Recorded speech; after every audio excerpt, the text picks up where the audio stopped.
Hello, good afternoon, and welcome to our 2021 career fair. I am Miss Primus, and it's a pleasure to represent Student Support Services Division. It's a pleasure for us to have all of you all with us, and we are going to go straight into our presentation. We have with us from the Tobago Hospitality and Tourism Institute, Miss Keisha George, who is our presenter this evening. Good evening, Miss George. Hi, good evening. Can everyone hear me? How Hello. are you? How are I'm you? fine. Shadi Lewis is actually the presenter. So I'll hand you over to her. Okay, hello everyone. Okay, should I continue? Hello and good afternoon from everyone at THCI. My name is Shadi Lewis and I will be your host today. THCI stands for the Tobago Hospitality and Tourism Institute. THCI offers associate degrees in tourism, hospitality, culinary arts, and food and beverage, and along with short courses in housekeeping skills, digital skills for business, and pastry making. So now, just to give you a little bit more insight about what THCI has to offer, and just more insight about the degrees, we will play the THCI welcome video. The THCI welcome video. Can we stream the THCI welcome video?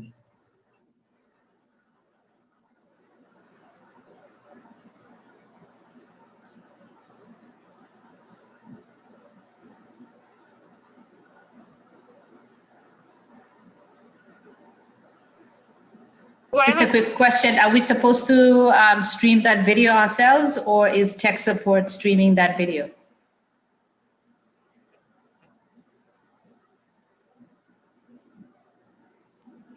Okay, you all sent it to us. Did you all send it to Student Support Services?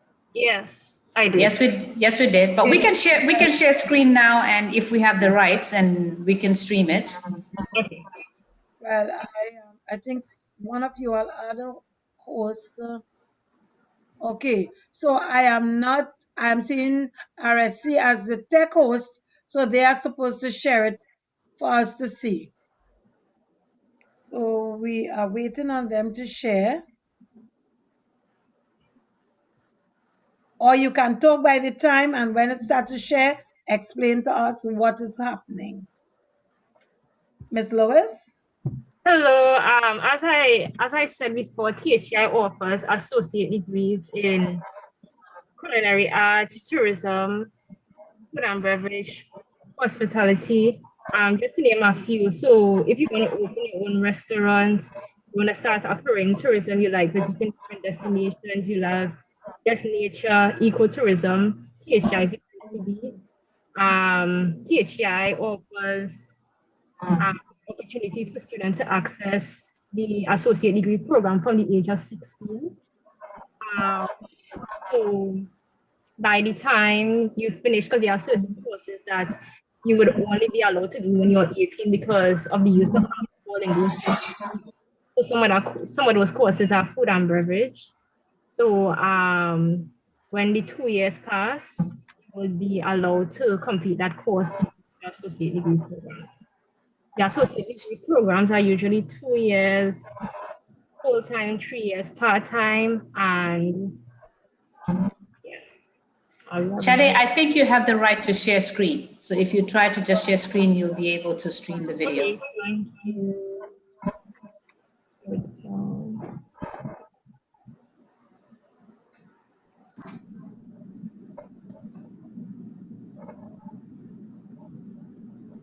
Welcome to the Tobago Hospitality and Tourism Institute.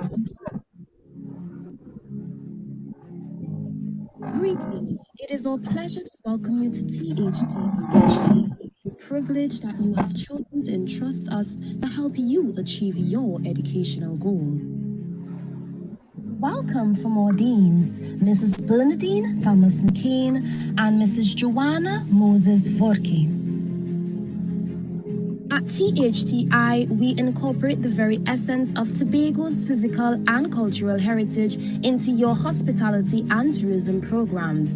From pristine marine and foreign environments to the traditional culture and food on the island, and education at THTI is truly experiential. Located on a 100-acre estate of pristine forest land overlooking the Atlantic Ocean, THTI's sprawling campus is nestled within farming and fishing communities of Mount St. George, Tobago. Story story began in 1997 when THCI was established with a mandate to train professionals for the hospitality and tourism industries. THCI became the first indigenous Tobago institution to be registered with the ACTT in 2009, accredited in 2014, and re-accredited in 2020. We are now proud to be the only ACTT accredited hospitality and tourism institution in Trinidad and Tobago. Our dedicated faculty include individuals with distinguished local and international experience. THCI offers applied science associate degrees in hospitality, tourism, food and beverage, and culinary arts.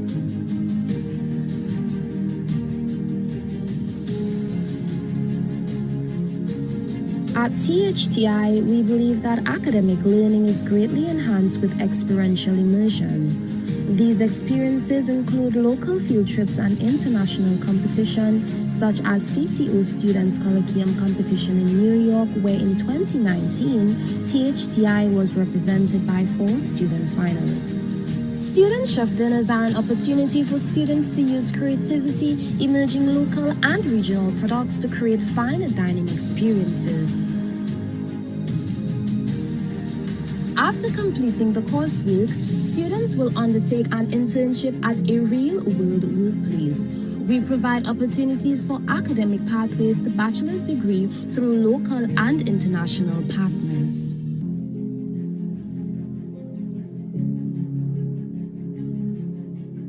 All students are members of our Student Council, which facilitates communication with staff and faculty to promote unity, educational, and social interests of our students.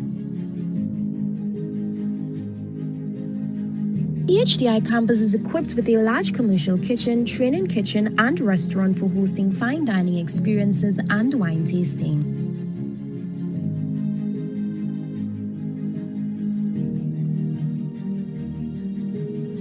We host several events and activities throughout the year, including wine tasting and our signature event, the annual THCI Taste of Tobago Golf Classic. We partner with the local hotels and restaurants to showcase Tobago's best golfing, culinary, and hospitality experiences. In this single event, our students are exposed to elements of event management, sports tourism, and culinary tourism. Our students demonstrate career opportunities in the industry for other youths.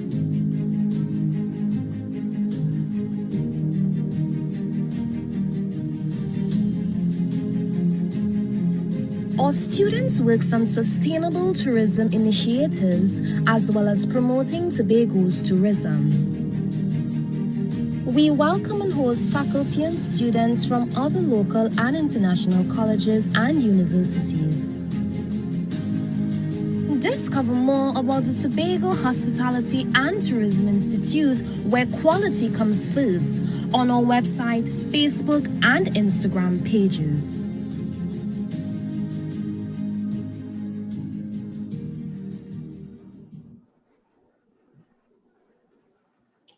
Okay, now we are going to move on to talk about some of the careers offered in the hospitality and tourism industry. Welcome to the Tobago Hospitality and Tourism THCI. So now I'm going to share this slide with you. The tourism and hospitality industry is one of the largest employers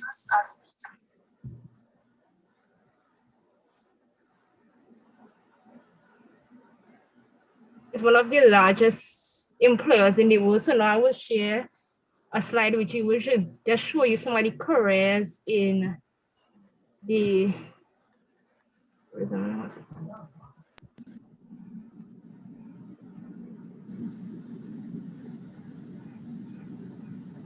Okay. So firstly, we are going to start with some of the careers in the tourism industry. So some of the careers you could have in the tourism industry is being a marketing executive. So you could be a marketing executive for a tourism organization. Pretty self-explanatory. I would say you could be a tourism product manager. So you can manage any tourism product. It could be from a historical site to something that the destination holds that you could be the manager for. So it could be anything from a historical site to botanical gardens, any tourism products at the destination markets or the business markets. You could be the manager for that tourism product. Also, you could be you could be employed in airline and hotel marketing. So you could be responsible for marketing the airline and the hotel. You could be a travel writer or blogger. A lot of persons who travel a lot, they start travel blogs and they talk about their experiences. So they might say 5 things to do when you visit Tobago, 5 things, or including pictures. So that's an example of a career you could have in tourism. You could also be a travel bloggers. Lately, there's been a lot of persons who document their travels and post it on YouTube. And it's a pretty lucrative thing to do. So yeah. Also, you could be, I could have a career. This is where technology and tourism work together. You could have work in virtual reality tourism. So on the side, you see tourism, Ireland have a boat in which you put on the glasses and you could see Ireland. You could see a pub in Dublin, or you could see the hills. So that's just to show you how technology and tourism are working together. So.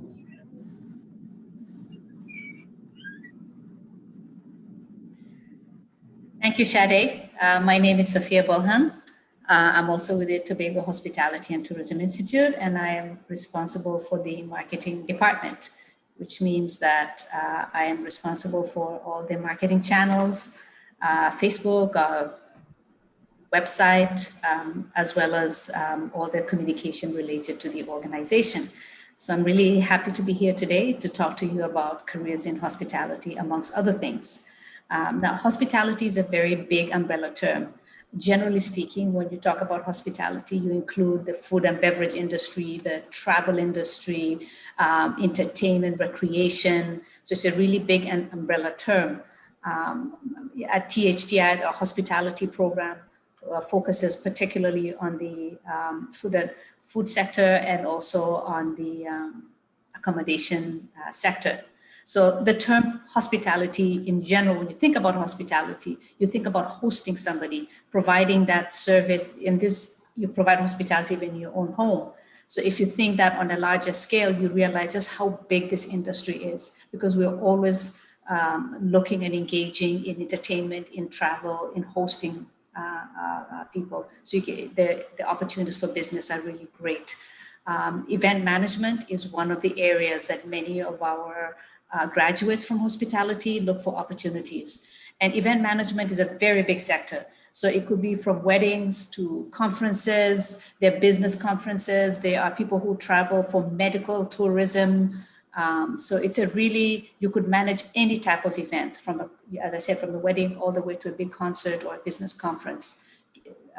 Sales and marketing is another area. All hotels and industries that work within the hospitality sector, they need help with their marketing.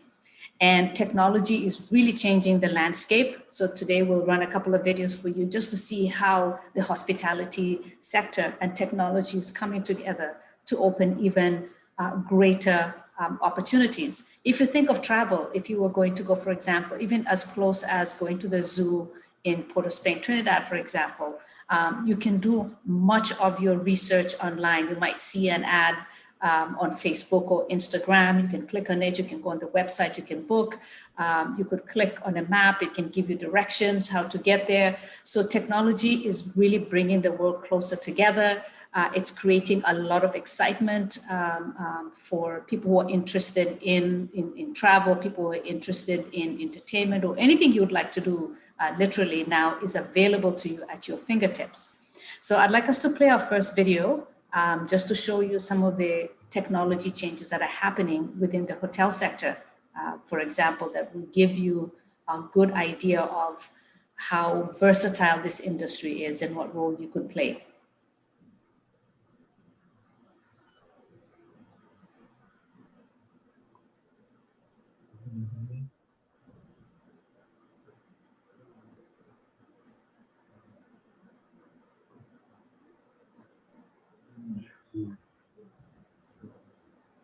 Shade, maybe what you might want to try is you could just copy this link and then you could stop and then open another tab and paste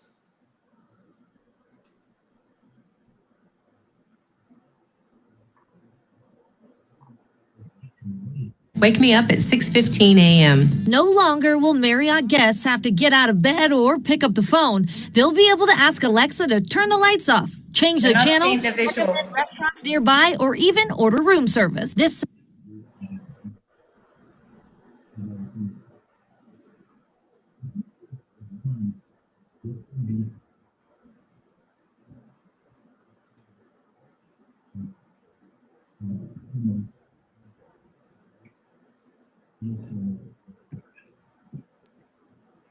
Shade, we are not seeing, we are only hearing your video. Can you see PowerPoints? No, I think what you need to do is just close stop sharing, paste the link on a new tab in YouTube, and then reshare.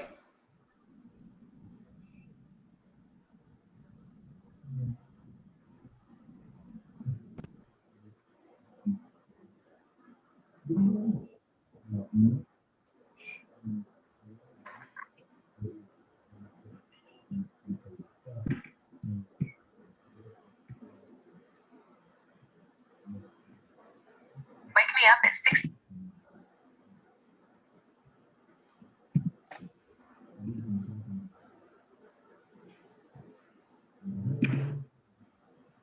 Sorry, folks, just bear with us while we solve these slight technology challenges. no longer will Marriott guests have to get out of bed or pick up the We're phone. not seeing the Yeah, screen, go ahead. Shade.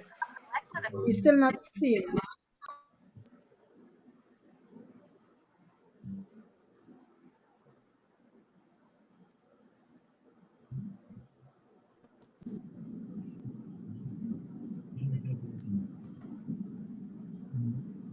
Alexa, wake me up at 6:15 a.m. No longer will Marriott guests have to get out of bed or pick up the phone. They'll be able to ask Alexa to turn the lights off, change the channel, recommend restaurants nearby, or even order room service. This summer, Marriott will be implementing the Amazon Echo device in 10 hotels. With every high-tech integration, concerns over privacy are brought up. That's why Amazon came out to say the data collected by guest requests will be deleted daily. And Marriott says those who don't want an Echo device in their room can ask to have it be removed. Hilton has what they call connected room, a way for guests to control everything from their mobile device through an app, controlling everything from TV channels, room temperature, and lights. Josh Weiss, Vice President of Guest Technology at Hilton, says it's a way for guests to customize their stay. I mean, on the wall here, we have examples of screens that could be showing preloaded pictures of your family or of your favorite leisure activities so that room really comes to life as your space when you're in it. And then, of course, when it's time for you to check out, it all clears out and the next guest can have it be their way. We loaded up. Last year at Rising Star Resort, just outside Las Vegas, they debuted a robot concierge, and I got to go there to check it out. Your delivery has arrived. Our robot is waiting outside your door for you to pick it up. Bringing guests amenities at all hours of the day and night. The delivery robot named Relay was created by the San Jose tech company Savvy Oak and was designed to operate elevators, navigate crowds, and speak to guests. It is definitely a unique experience to be working at a facility that offers this to guests as a means of guest services. So far, over 70 hotels have the Relay robot. Technology is truly changing the hotel experience. For the Now, I'm Andy Taylor.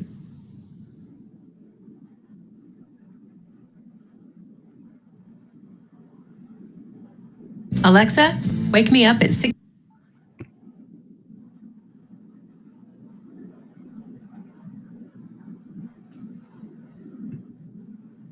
So thank you. And now we'll just stream another short video to show you another aspect of how technology is also transforming the hospitality industry.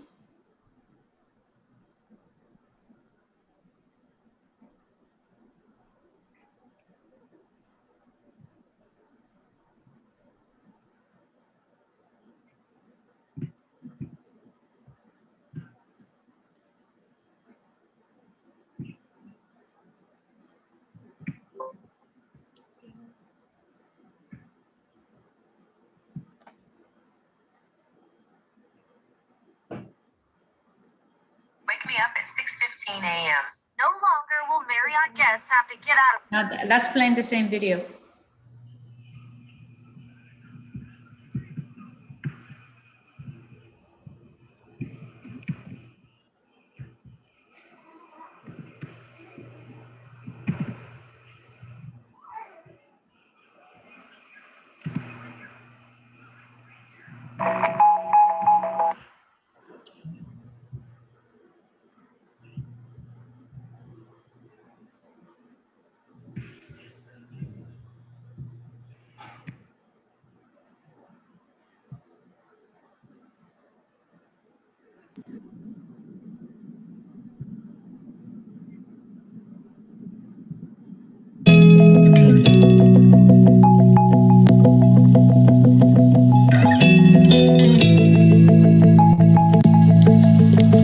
Hi, Connie.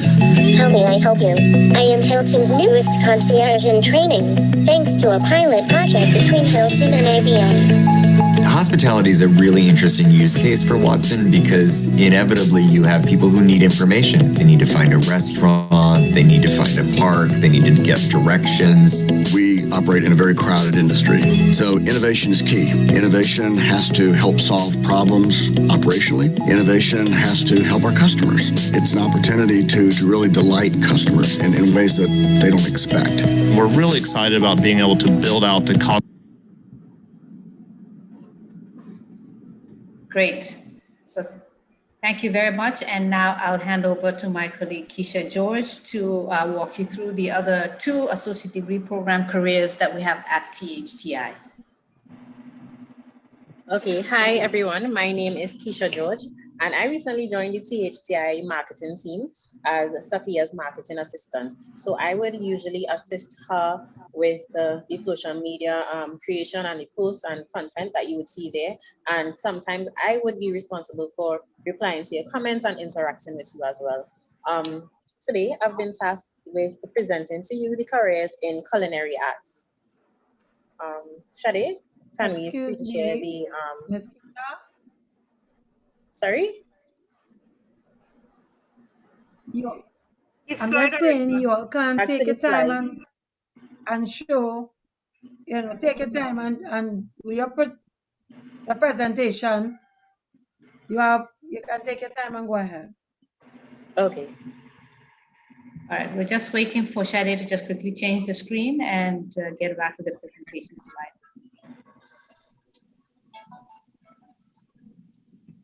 Are you not seeing the careers in culinary arts, right? No. You need to stop. You need to stop sharing the screen and then reshare it as a slide screen.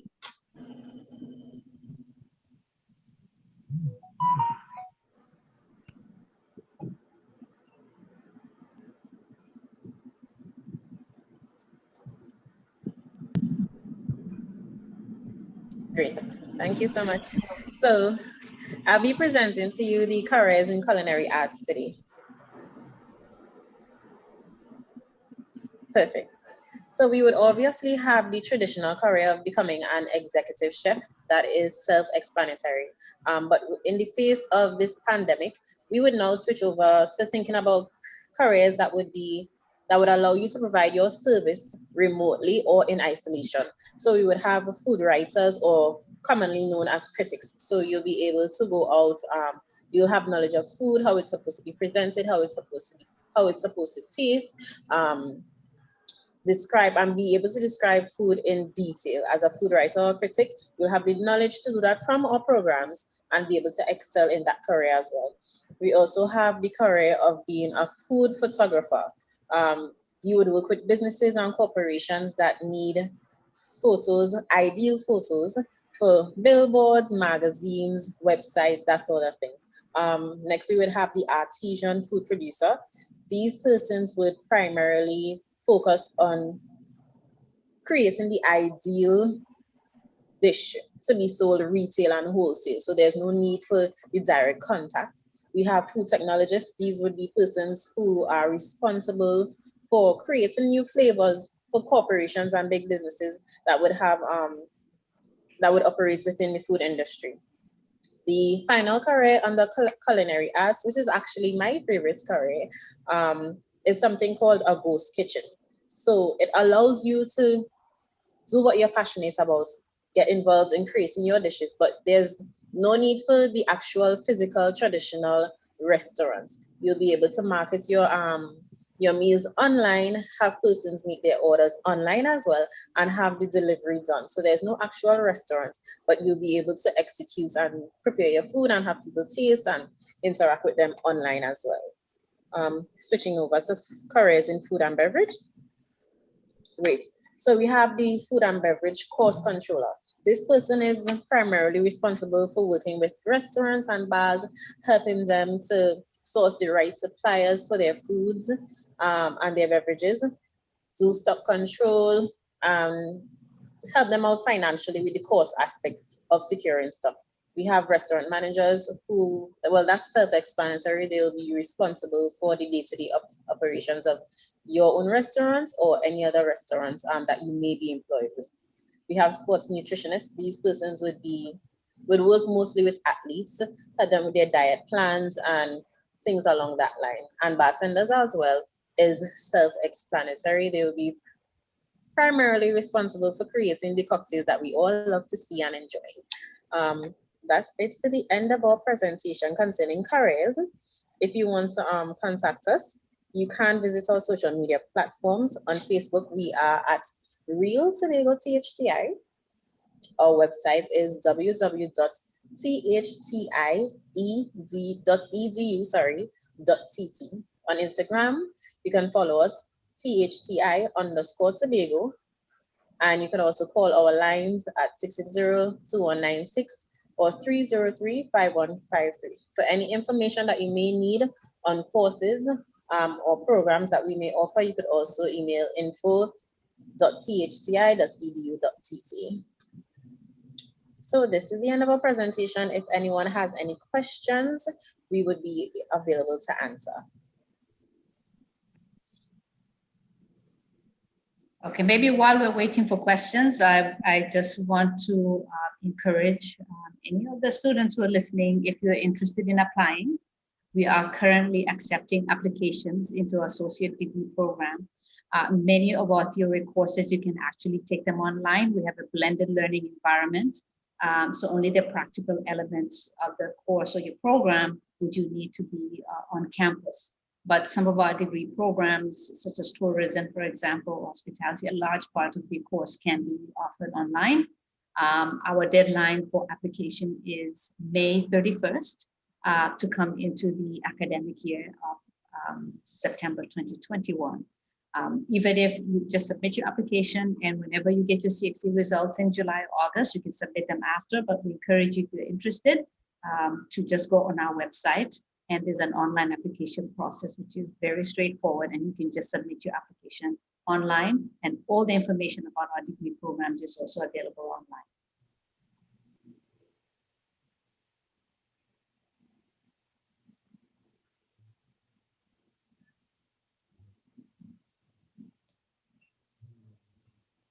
Okay, I'm not sure who the facilitators are for the program, or for this session.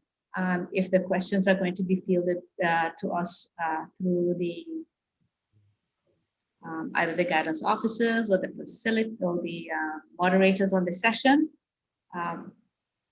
because we're not really, I think this is being streamed, so we have only a few participants actually in the room.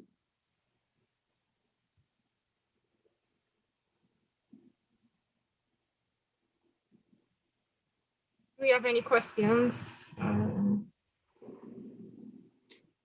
Okay, I'm just going to look in the chat to see, can the moderator? Okay, I'm not sure we have any moderators in the session.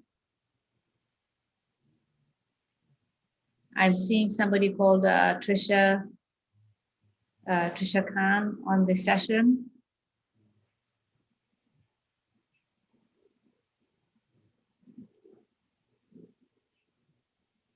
Okay, well, for those who are watching this stream live, in the absence of any questions from the participants in the moderators, we'd just like to remind everybody, please go on our website at thti.edu.tt To get any information about our programs and to as well as apply online, you can also give us a call or send us a WhatsApp at 303-5153. I don't know if any of my colleagues have anything to add before we wrap up. Okay, all I would like to say is that our associate degree programs are 2 years full-time, 3 years part-time, and after you do an internship, which usually lasts for about 3 to 4 months. So that's the youngest that THCI takes students is 16. To apply, you could visit our website, as Sophia says, at thci.edu.tt. It's very simple to register. The bottom of the page, it has a section that writes 3 simple ways to register, and there you have the information that you have to scan and email, along with the email address you have to submit those emails to.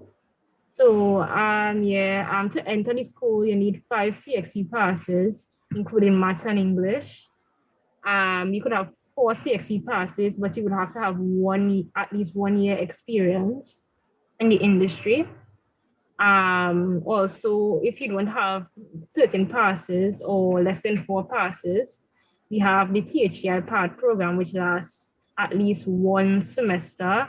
In that program, you usually do subjects such as foundation maths, foundation English, as in a few. And according to how you complete the PAD program, then you will be able to finally start the associate degree program. So that's all I would like to say.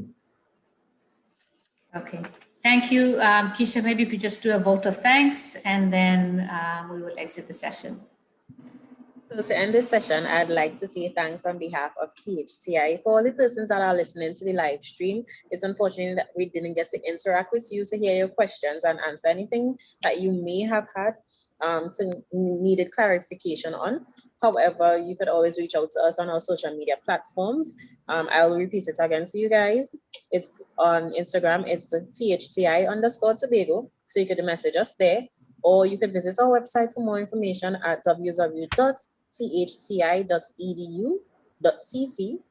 or you can follow us on Facebook, Real Tobago THCI, right? You could message us any questions, visit the website, and we'll be happy to respond to you guys. Thank you so much for your time and attention. Okay. Thank you, everyone. Thank you so much. We appreciate having you all with us and all the information that you shared with us. We really appreciate it. And thank you for your team. We will contact you again, maybe not to do it on such a large scale, and probably to do it in schools individually. All right. So thank you all so much. It was a pleasure having you all. We did not have any questions other than what we didn't have any questions so far. So, but your information was relevant, and I know there are a lot of students who would be joining you all in your institute for the training, because it's really a very interesting area. So thank you so much. You all have a pleasant evening. All right. Thank you very much, and you're welcome. Thank you. God bless. Bye-bye. Bye.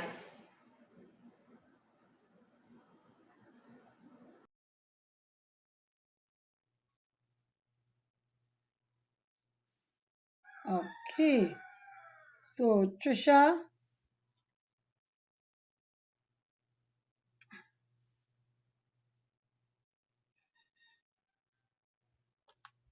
I am not seeing Alicia. I can't center my screen. I have to remain right where I am, because if I move the screen, I will not have a blank space. So I need to stay right here. I can move a little more, but that's it. That's it. That's it. All right. So, well, are we taking a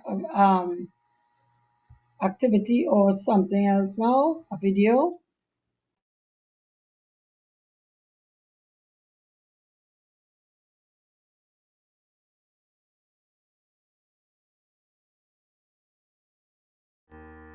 For me, it has been to be that guy that does what people say can't be done, you know? And I think it started with trying to please my mother and trying to please my grandmother, and they always wanted higher for me. They always wanted more for me. And it got to the point that I wanted to be something. I wanted to be somebody. And it made me choose certain roles. It made me turn down certain roles. There is more than an image that I want to project. I want to be the person that is the first person there and the last person to leave.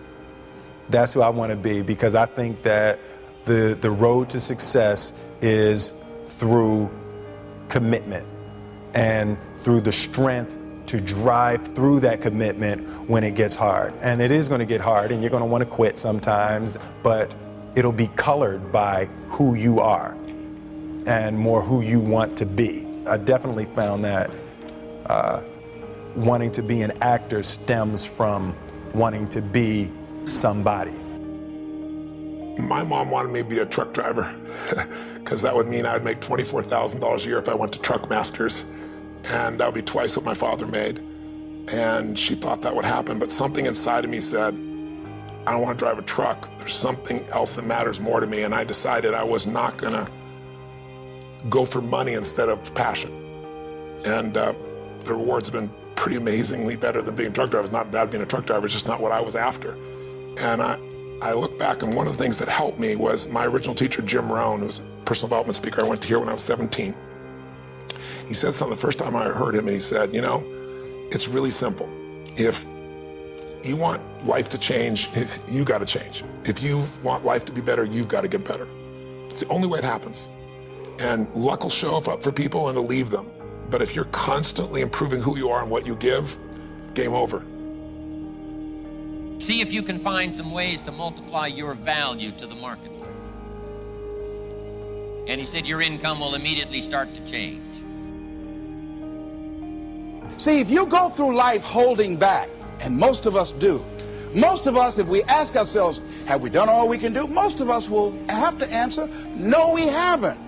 We've been holding back. We have ideas that we don't act on, things we want to do. We're afraid to take chances. We go through life trying to seek security and not coming outside of our comfort zone, and we take most of our stuff with us to the grave. Up until then, I was hoping that the economy would change. I was hoping that my company would change. I was hoping that my paycheck would change. I was hoping that circumstances outside would change. And then here's what I found out. It isn't going to change. So then my question was, if it isn't going to change, how will my life ever change?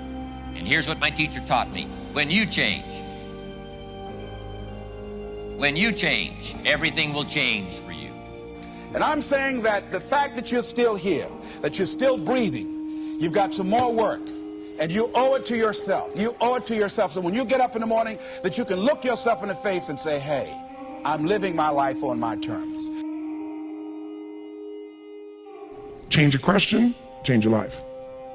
When it comes to planning your life, I want to get you to learn to ask 3 questions now. The question you want to ask yourself is, what do I want? What's my outcome? What's my result? The word RPM, the first one, is to get you focused on the target. The target is not the activity. The activity can change. It's what's the result I'm after. If you know exactly what it is you really want, what you desire, what you're really after, clarity is power. The more clear you are and specifically what you want, the faster your brain can get you there. But if you're generally saying things like, what do I want? Well, I want more money. Fine, here's $1, get out of here. Whether you get the outcome or not, whether you get that result, will be based first, do you have clarity? And the second thing is, whether you got enough emotional juice to keep going after it when things don't work out. Did you achieve the outcome? Yeah, when you're that general, you think you're not getting your goal, you are. The way you language your goal, the way you think about it, you're receiving it. I want to feel a bit better. I want to lose some weight. Fine, you lost a pound, you're done. You get better, everything will get better for you. And That's where I picked up that phrase, for things to change, you've got to change. You don't have to change the marketplace. You don't have to change the marketing plan. You don't have to change the economy. You don't have to change countries. You don't have to change circumstances out there. All you've got to do is look within and see if you can change yourself for the better. And as you change, things will start to change for you. What's the result I'm after? What's the ultimate result? What do I want out of this week, out of this thing, out of my business, out of my life, for my body? Don't concern yourself too much with how you're going to achieve your goal. Leave that completely to a power greater than yourself. All you have to do is know where you're going. The answers will come to you of their own accord. Here's my best advice. Welcome all experiences. You never know which one is going to turn everything on. Are there going to be some moments when you want to give up? Yes. Will there be some moments when it's going to seem like it's impossible? The pain that you're experiencing, the disappointment that you're experiencing, that you're going to say, it's not worth it? Yes, that's going to be right there for you. It's going to be in your face, telling you to go back. When we think about changing our lives, usually that means changing your behaviors, retraining yourself, getting new habits, going out and trying them out and changing your life. This is about changing your thoughts, and then your life will change. Change your thoughts, change your life. Benjamin Disraeli said, nothing can resist a human will that will stake its existence on its purpose. Shortly put, I'll do it or die. Know that all you have to do is hold your goal before you. Everything else will take care of itself. And I can tell you that it doesn't make any difference what age you are, whether you're a teenager watching this, or whether you're someone in your 60s, 70s, 80s, or anywhere along the way, you can make that change. Every thought, every feeling, every emotion you experience in this lifetime is shaped by beliefs and values. All of your life is controlled by decisions you make. Decisions about what to believe, decisions about what to feel, decisions about what to do. And most of us are on automatic pilot, letting the world trigger us instead of taking back control of our life. And when you do that, just think of it this way. Anything you want to change. You want to change your body. You want to change your career, your business, your relationship. What to do requires the right strategy. You want to lose weight and keep it off, you can't obviously just throw your pendulum and go on some silly diet. You got to know the things that are going to give you lasting results. So we teach those strategies. But some people even know what to do, but they don't do it. And why are we able to get people to do it, to follow through? Because 80% of success in anything, my friends, is psychology, and 20% is the mechanics. What that means is there's how to do stuff and there's why to do stuff. How to do it is not that complex. And if you really learn from somebody who knows those refined distinctions, they can show you those tipping points, those things you can do where in the least amount of time you get the biggest result. As you look at yourself as a business operator, as you look at yourself as an entrepreneur, as you look at yourself as a person that want to make a mark with your life, that want to leave a legacy, you've got to be hungry. It's better to be prepared for an opportunity and not have one than to have an opportunity and not be prepared. You want to find people who master that because success leaves clues. And that's the same thing I'm suggesting to you. Whatever area that you want to go in it's finances, in business, insurance industry, whatever area that you're interested in, find the people who are mastering that and follow their example. Watch your relationships. They're nourishing relationships and they're toxic relationships.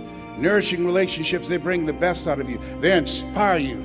Toxic relationships, they drain you. People that are hungry are willing to do the things today others won't do in order to have the things tomorrow others won't have. People that are hungry believe, always strive to get on top in life because it's the bottom that's overcrowded. People that are hungry know if you want to be successful, you must be willing to do the things today others won't do in order to have the things tomorrow others won't have. If you do what is easy, your life will be hard. Complain, point at your circumstances, give up your power, blame the government, blame the economy. If you do what is easy, your life will be hard. But if you do what is hard, your life will be easy. It's hard to make a radical change in your behavior. It's hard to take ownership. It's hard to swallow the bitter pill that wherever you find yourself, at some point in time, you made an appointment to be there. That's hard. That's hard. If you do what is easy, your life will be hard. If you do what is hard, your life will be easy.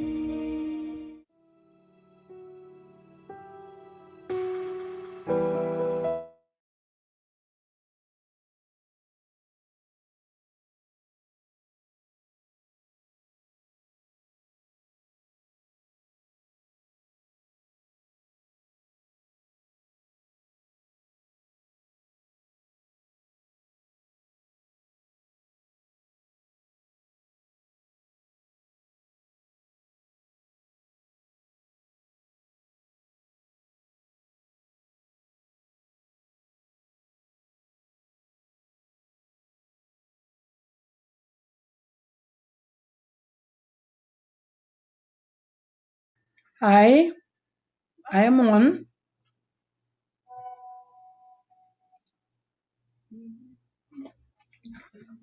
And see, okay, I am on.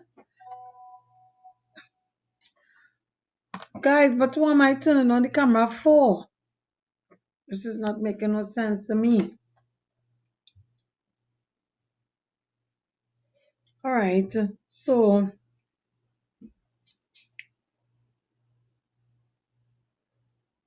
let me turn the camera on.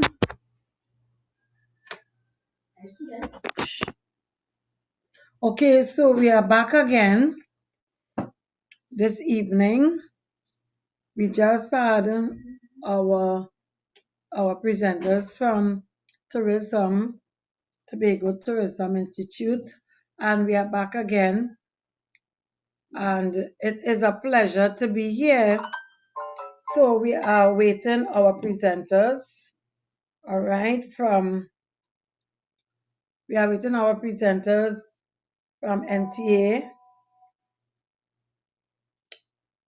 Okay, so could we get another video on, please? Thank you. As we await our presenters from NTA. Thank you very much.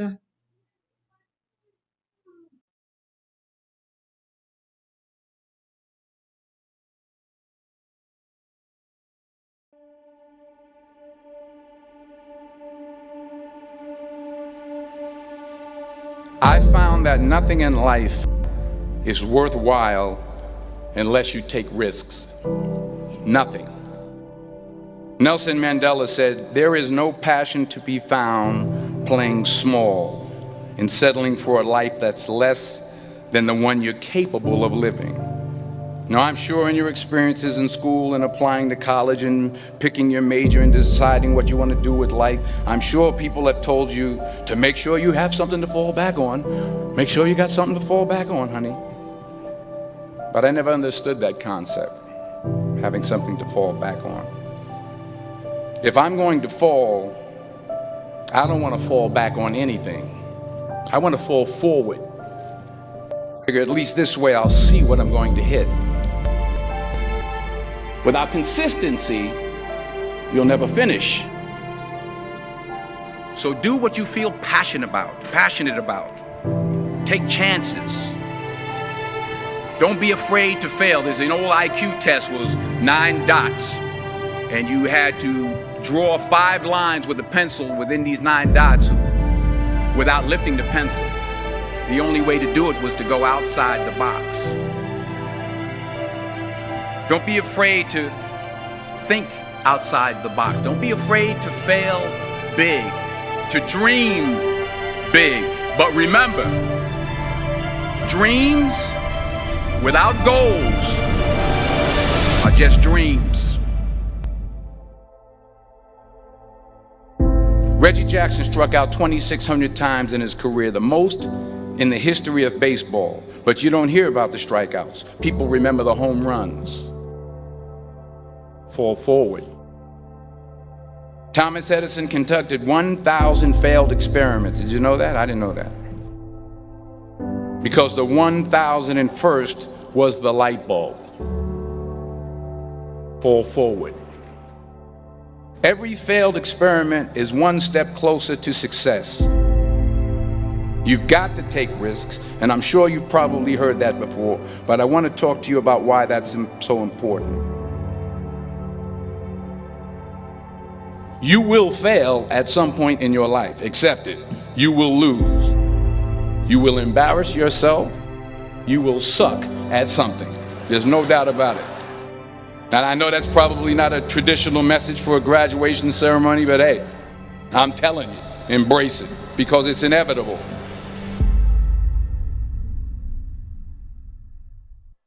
In the acting business, you fail all the time. Early on in my career, I auditioned for a part in a Broadway musical.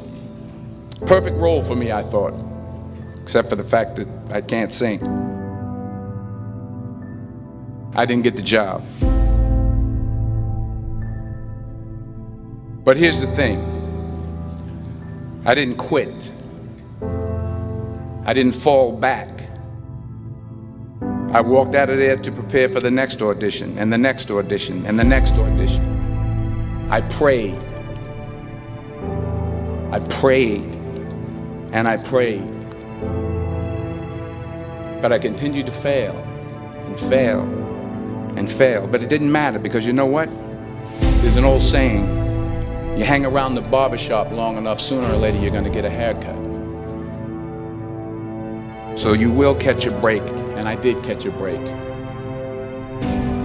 Last year, I did a play called Fences on Broadway. But here's the kicker. It was at the Court Theater. It was at the same theater that I failed that first audition 30 years prior. The point is, every graduate here today has the training and the talent to succeed. But do you have the guts to fail? If you don't fail, you're not even trying. I'll say it again. If you don't fail, you're not even trying. To get something you never had, you have to do something you never did. So imagine you're on your deathbed, and standing around your deathbed are the ghosts representing your unfulfilled potential. The ghost of the ideas you never acted on. The ghost of the talents you didn't use. And they're standing around your bed, angry, disappointed, and upset. They say, we came to you because you could have brought us to life, they say. And now we have to go to the grave together. So I ask you today, how many ghosts are going to be around your bed when your time comes?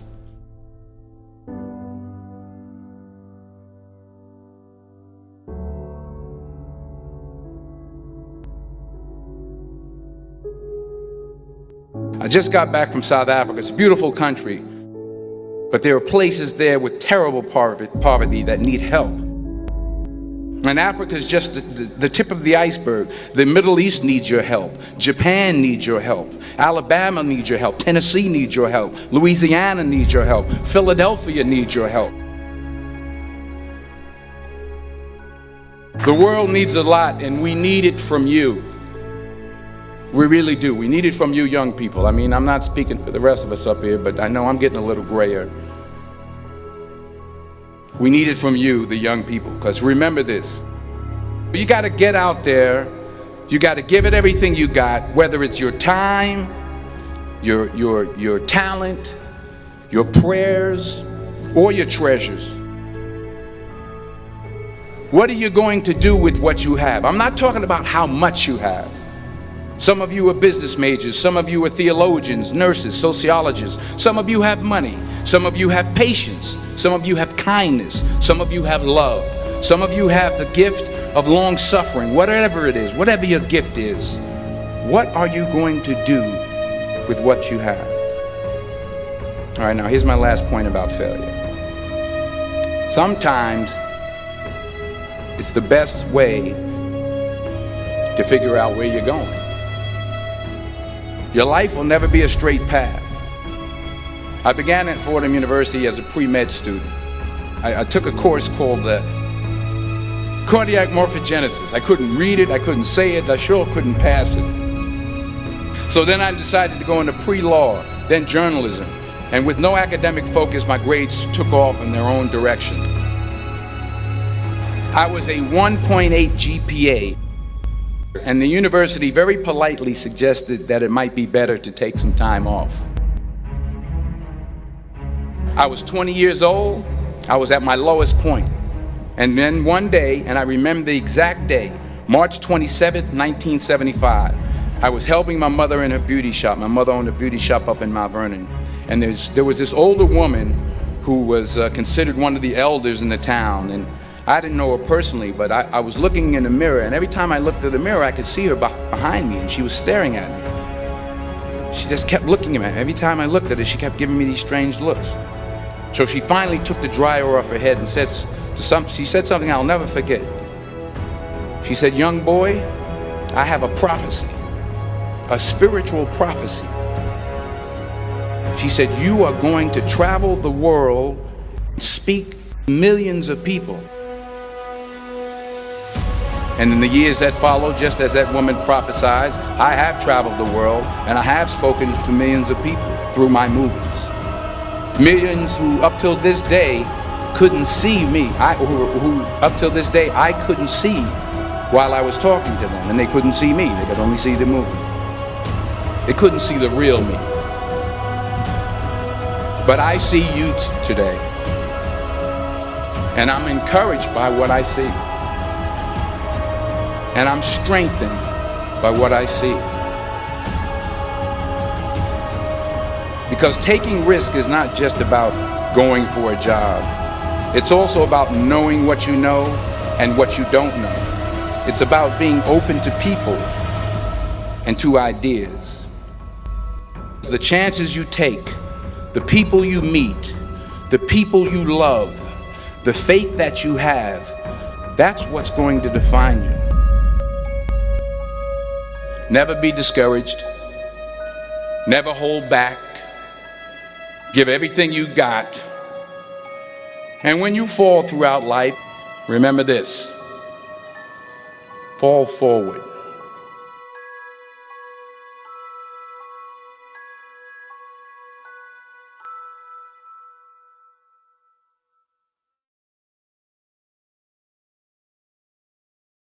Good evening, everyone. We are so happy to have with us Ms. McIntosh, who is here to share with us. Good evening, Ms. McIntosh. How are you? Good afternoon, everyone. I am well, thank you. It's a pleasure to have you with us. Thanks. And likewise. So, Ms. McIntosh, we know that you come with a wealth of information, so we are going to give you the opportunity to go right ahead and let us have all the information that you have with all our students as well. Thank you. You're welcome. Thank you so much. I'm just going to share my screen at this time so that we can view the presentation.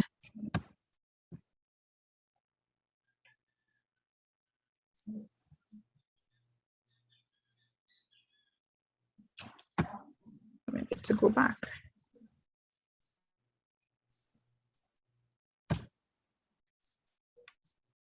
All right, just give me a minute to get it up.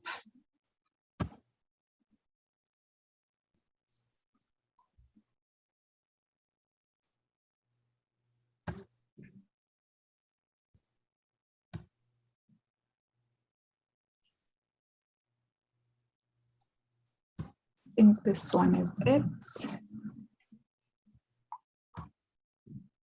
All right. So we'll go from there. Okay, I'm hoping that everyone can see the screen. Good afternoon to all of the students and guidance officers and even parents if you are with us this afternoon. I am Malika McIntosh and I am the Career Guidance Officer with the National Training Agency. And this afternoon, we want to jump right into our topic, which is the world of work. So for students in the upper secondary school, our Form 4s, our Form 5s, 6s, etc., this topic is quite important for you all. And so we want to jump right in. I am going to minimize this little screen here so you can get a full view. All right, the presentation is quite packed and I know we have only so much time, so we want to jump right in. Like I said, I represent the NTA, the National Training Agency, and while I am here to discuss a career guidance topic with you, the NTA is responsible for TechVoc or technical vocational skills training, all of that. When you think about the various institutions that offer training to the general public and even to students in secondary school. When you think about your CBQ subjects, you should know that the National Training Agency is working in the background of all of those things to bring skill training, awareness, and even education to the people of Trinidad and Tobago. All right, so we won't stick there, but we'll go on to our objectives for this afternoon. So the topic is world of work, and what we hope to do is to bring forward or introduce you to some of the criteria for joining the workforce. We want to help you with your resume and cover letter writing, assist you with your interview skills and preparation for that portion of the world of work, and also facilitate any questions that you may have about the world of work. So we are going to jump right in and we'll start with the resume and cover letter writing. All right, so usually when we start this portion, students immediately think, well, miss, I'm not applying for a job at the moment. I don't need these things. And that is entirely wrong, students, because more and more now we are seeing that even tertiary education institutions are asking students to provide either a CV, or sometimes you see they ask you for an essay or a letter of intent. All right, so based on the faculty that you are applying to, they may ask you to write a letter of, you know, why you are applying, what are your intentions in terms of your future studies. Okay, so this would look somewhat like your cover letter as well. So it's a really good thing and even beneficial to you to start practicing with your resume and your cover letter. It's not just for those of you who may be going directly into the world of work after Form 5 or Form 6. Okay, and now is the opportune time for you to start, you know, playing around with the resume, the various templates and your cover letter as well, trying to find points and even ideas as to what you are going to say about yourself in a professional manner.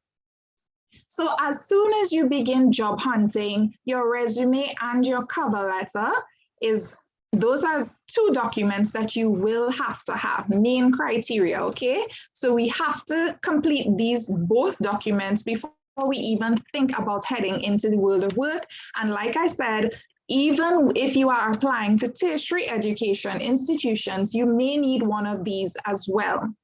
All right, so those documents are both factual documents. So we do not recommend any sort of fabrication of your qualifications or even your experience. And as students, this is one of the things that we are often wary about, because we say, Miss, well, we've been in school, we don't have the experience. I mean, you may not have, you know, a long list of qualifications, and that is okay at your age and the stage of your education. That is quite fine, but there's no need for you to, you know, make up anything or fabricate any qualifications or experience to make your resume look good. You leave it as is. I assure you, as you grow, both in your work experience and your academic life, even your skill training career, you will be able to pack that resume with a lot more.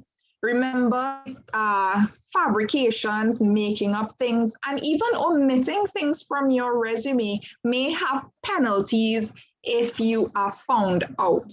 So we don't want to go that way. One of the points that we want to ensure you know early on is that you should never attach your certificates, your original certificates, or even copies of your certificates to your resume or cover letter. So for example, if you are mailing these things in, it's not general practice anymore. We've moved away from mailing documents in, but sometimes it may happen that you will have to mail your resume or your cover letter. And because you do not want your package to appear bulky, you don't want to attach all the certificates, and also your original certificates. You don't want to lose those. Okay, they are quite expensive to replace, and so you always want to make sure you keep those in hand. When you do get to your interview stage, and even when you are applying for tertiary education, I've had the experience myself. What will happen, they'll ask you to work with your original documents and your copies. And so they will verify both to ensure they are the same documents, and then they will return your original certificates and they will keep your copies. All right, so yes, you should have copies, but you don't want to mail them in. All right, so there are different types of resumes. First and foremost, when we think about completing our resume, we think Google. We can Google it, and that is okay as well. You can, in fact, Google a resume template that you can use. There are even websites that will basically have templates on hand for you to choose from. When you are doing so, however, you want to ensure that you are using the best format for you. Okay, so there's the functional, there's the chronological, and there's the hybrid format. The functional format usually is used when you are thinking about making a career change, or you don't have a continuous record of employment. So your employment history might be broken up. Okay, so you use the functional format, and this format really emphasizes more so the work experience that you would have gained. All right, it emphasizes your work experience through the skills that you have, I should say. Okay, and you have your chronological, and as its name implies, it really focuses on the time frames that you are looking at.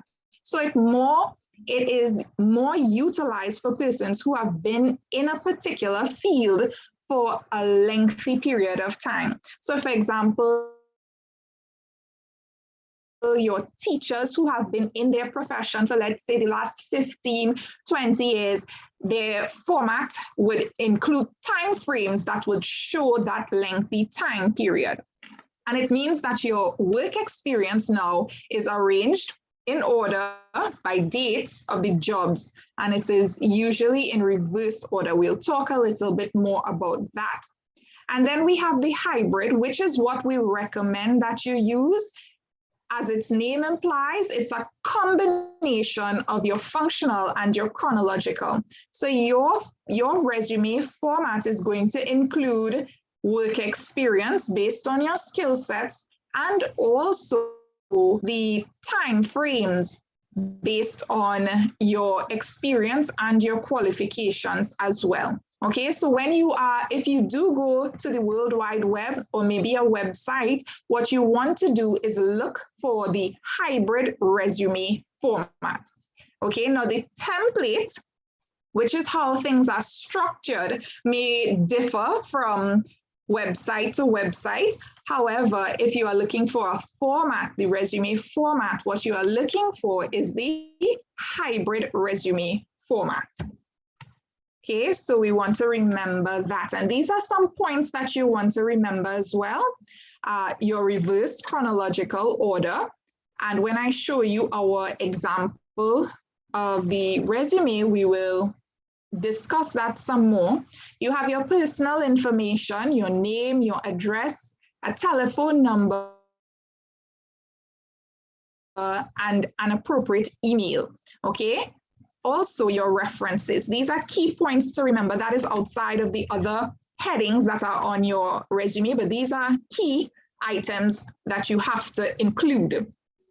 You want to also remember your standard English and good grammar, okay? We live in an age where our text style has become quite abbreviated, so we text everything short.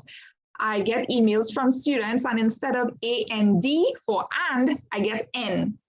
All right, and that's because we've become so accustomed with the abbreviations. You want to avoid this when you are completing your resume and your cover letter. Remember, they are professional documents, so you have to proofread and edit as well. Okay, so avoid the abbreviations or even the condensed text styles. Remember to proofread and edit your resume before you use it. Your resume should also be no longer than 2 pages. And usually there's a gasp in the room when we say this, because 2 pages seems quite short, especially noting that it is not typed front and back. We are just typing on your front surface, not on the back surface of that page. Okay, so 2 pages. And to really get it down to that, it has a lot to do with the formatting, how you arrange what is on your resume in terms of space, the font and font size that you utilize, and so forth. Okay, so you have to be careful with your fonts. You don't want anything that is fancy or anything that cannot be, that isn't recognizable to the reader. Okay, we do not encourage the fancy borders or colors. Yes, we want our resume to stand out, but we have to remember professionalism. So we go with the plain white, black. You don't need to use pink paper or, you know, any kind of embossed paper, anything like that. All right. I want to show you a template. I know the font is quite small here, but I'll just take you through the headings that we have on it, so you have an idea of how the hybrid resume is arranged. And this is the most commonly used format, the hybrid format. So this is what most resumes look like. Even if you do not include the name hybrid, usually this is what will come up. Okay, so we start at the top and have your personal information, your name, your address, contact number, and an email address. So I'll stick up in here, contact number. I had a student send his resume to us and a number of other organizations as he was looking for a job. And no matter how hard we tried to contact him, we couldn't get him via the number that was on his resume. And it was because he actually made an error, a typo, and he mixed up 2 of the numbers on his resume. So when we did get on to him via email and he contacted us, he was so frustrated because what happened is that all of the resumes that he would have sent out, he may not have received a call back because it was the wrong number. So these are the things that you want to double check and check again. Make sure you have the accurate number. Also make sure it's your number. Have your cell phone at hand. it's the same as if you were applying to university or maybe for a scholarship. You would want to have your phone near you, always charged, just in case you get that phone call. And the same applies with the world of work. Similarly, your email address is something that you want to represent your professionalism as well. So we suggest that you go with your first name, your last name. If you need to use a couple numbers, that is okay. But stay away from things that misrepresent you. So no hot, sexy chick, no bad boy or shutter 101. We don't want to see any of that, and neither do the employers, okay? So stick with your name, your first name, your last name, and this goes to if you are entering tertiary education. Remember, all of your professors will need your email address. This is going to be your main form of communication on campus, okay? So you want to ensure that it is a good representation of who you are in terms of your professionalism. Next, you will see we have career objective. Just before I move on, students often ask about personal information. Miss, do I have to put my religion? Miss, do I have to put my date of birth? What about my sex? The only personal information that is absolutely required is your name, your address, your telephone number, and your email address. All the other details are unnecessary, so you don't have to include all those other things. So your career objective is just 1 or 2 sentences that indicates basically that, the objective, which is to acquire a certain position. Name your position in that sentence. So tell the employer which position you are applying for and what you hope to contribute, okay? Because that's also your objective. You don't just want to get the job, but you also want to contribute something to this organization. So in 1 to 2 sentences, you are going to state your objective is to secure a particular position. Make sure you name that position and indicate at least 2 things that you are hoping to contribute, whether it be your communication skills or your love for accounting to that organization, okay?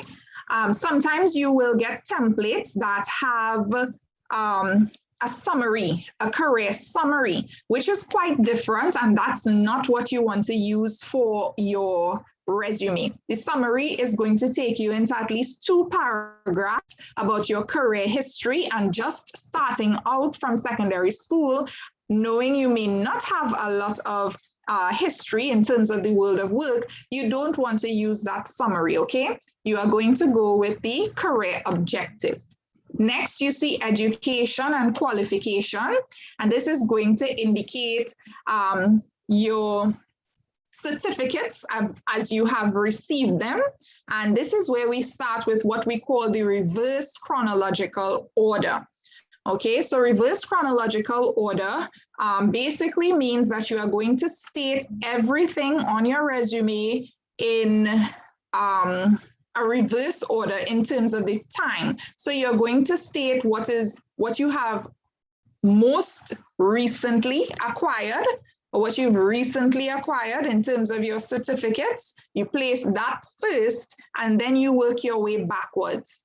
So let's say we are in 2024, way in the future now, and by then you would have acquired some other certificates besides your CSEC or CAPE certificates, and you are going to place on your resume beginning 2025, 2024, 2023, 2022, and so forth. So you're going to work your way backwards in terms of stating your qualifications and even your work experience on the resume. I hope we understand the concept of the reverse chronological order.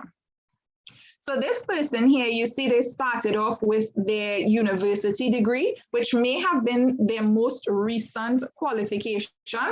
As students, however, coming out of secondary school, your most recent qualification in a couple months from now will be your CSEC or your CAPE passes. And so you are going to indicate the name of your secondary school. You're going to bold that just as the name of each institution is bolded.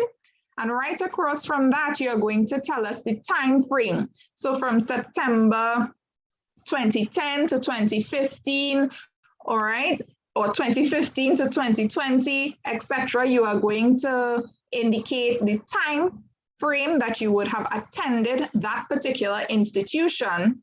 And then as secondary school students who do not have tertiary education qualifications, you are required to list your subjects.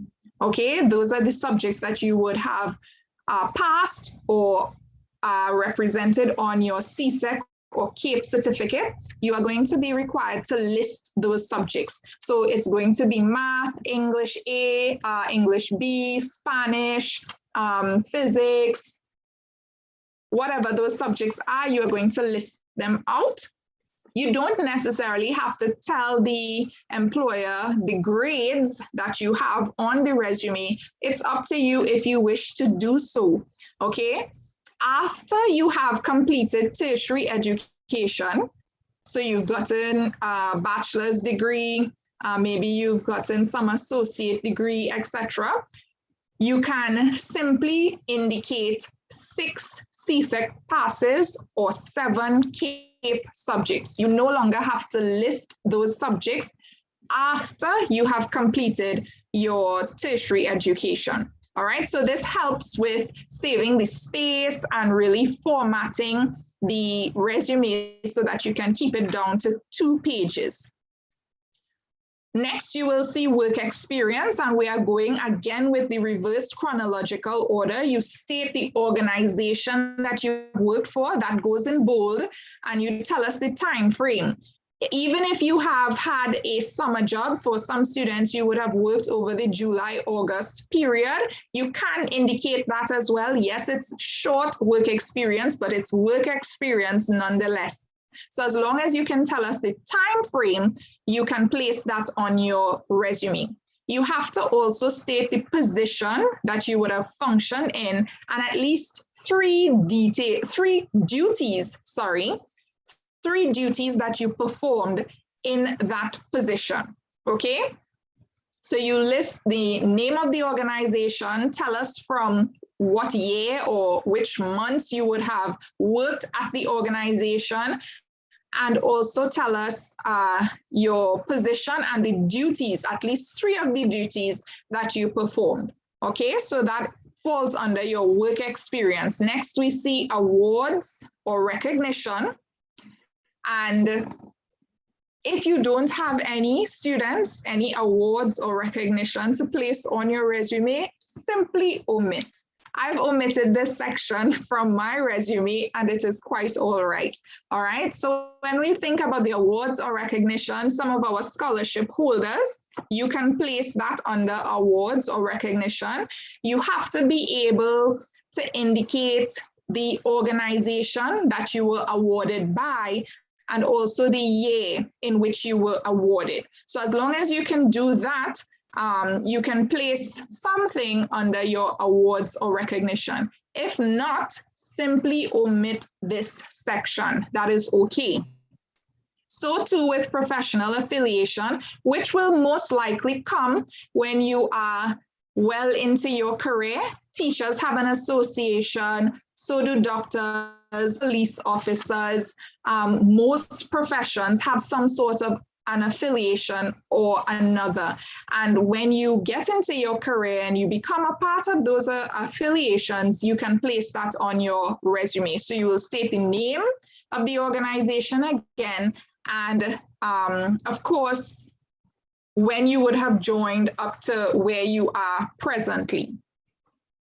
Your co-curricular activities, and let us clarify something here. Your co-curricular activities are not the same as your hobbies. We are not talking about football on the weekend with your friends or, you know, gaming or singing in the shower. That's not what we're talking about. Your co-curricular activities include any clubs, sport groups, or even organizations, non-profit organizations that you may be a part of. So if at school you are a part of the debate team, maybe you are on the chess club. When you go to university, some students join the Students Guild. You might function as the secretary or the president and things like that. That is what we are talking about. So you must mention the organization, your role in the organization. So if you are the secretary, the treasurer, the director, whatever it might be, you must mention your role and tell us the time frame when you joined to your present affiliation, or maybe when you would have left that organization. So that's co-curricular. And then we have your special skills. So your special skills are actually skills that you would have acquired along the way. You may not have certification for it. However, you are able to function in that capacity. So let's say you know how to do some graphic design. Maybe you can type 90 words a minute. Some students can do shorthand. Some students are proficient with all of Microsoft Office. So you can do Excel, Access, the PowerPoint, all of that. Those are special skills that you may not have the certificate for, but you are well able to do. Okay, so those can be placed under special skills. And then of course you have references. What we see quite often under references is that persons indicate, please call for references. And you don't want to give the employer that sort of runaround. So simply state at least 2 of your references on your resume. Ensure that the persons know, they are aware that you are using them as a reference, okay? And stick to professional references, a past teacher, your past principal, a past employer, not your auntie, not your uncle, not the neighbor next door. While they do know you, they may not be able to speak about you in a professional manner, okay? So stick with professional references that you have. This is why it's so important, students, to also check ourselves while we are in secondary school, because at some point you're going to have to come back to that principal or even that teacher to get a recommendation.